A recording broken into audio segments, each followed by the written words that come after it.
Hi, I'm Chelsea from eventplanning.com, and today I want to talk to you about how to start your event planning business if you have no money. So it's definitely doable. It's a common myth that you need a ton of money to start any new business, but that's simply not true. There's plenty of free things that you can do especially for building your website and building your company and marketing, that you can start out on the right path until you start building up those clients and start making revenue. So first I want to talk about building your website and also some marketing.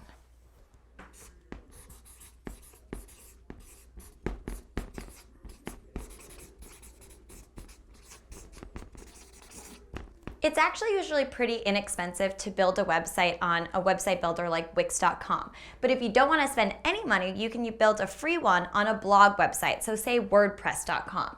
So you can start there, and then once you start to get some revenue, you can switch over to a better platform. As for marketing, social media is so crucial to your business, and especially word of mouth from your family and friends. That's really where your marketing is coming from. That's where you're going to get your first events and how your business is going to grow. And it doesn't cost any money to pick up the phone and call your close friends and family, tell them about your business, ask them to book your services, and ask them to spread the word about your business. So make sure that you stay really up to date on social media. It keeps your family and friends up on the news about your website and about your event planning business and what you're up to. So this is really important, doesn't cost any money. You just have to be super diligent and make sure that you're posting very regular on social media platforms.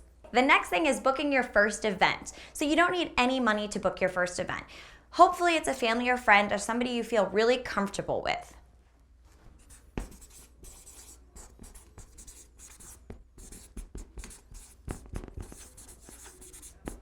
And the great thing about booking your first client is they already have a budget for their event that they're planning on spending for the entire event. Nothing comes out of your pocket.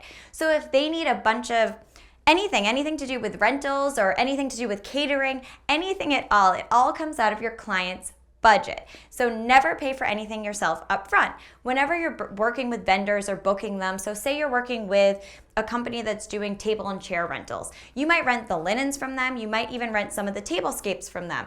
You're going to get the whole bill and send it directly to your client, and your client will pay that bill. So you never have to pull any money out of your pocket.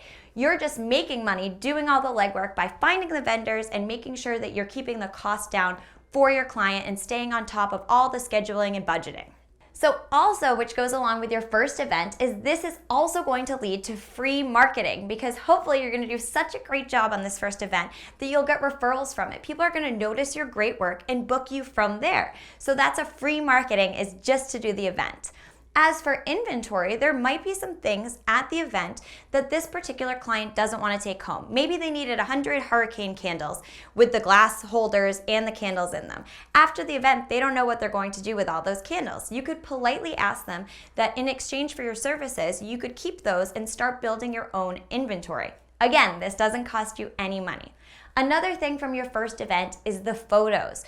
All the photos that you get from this first event can be your marketing material. You'll put them on your website and on your social media, and they can lead to more work. Another thing that's really important that doesn't cost any money is education.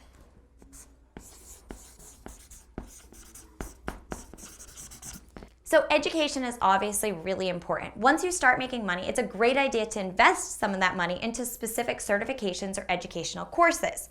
Until then, there's plenty of free resources online.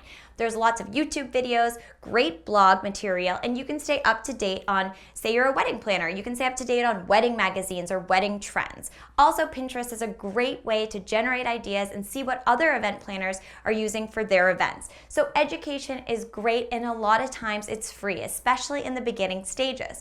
So you don't have to spend any money on this until you start making money, and then you can reinvest in your education.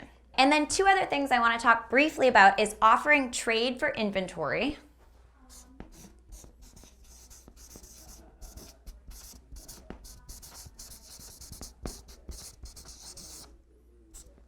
And do-it-yourself projects.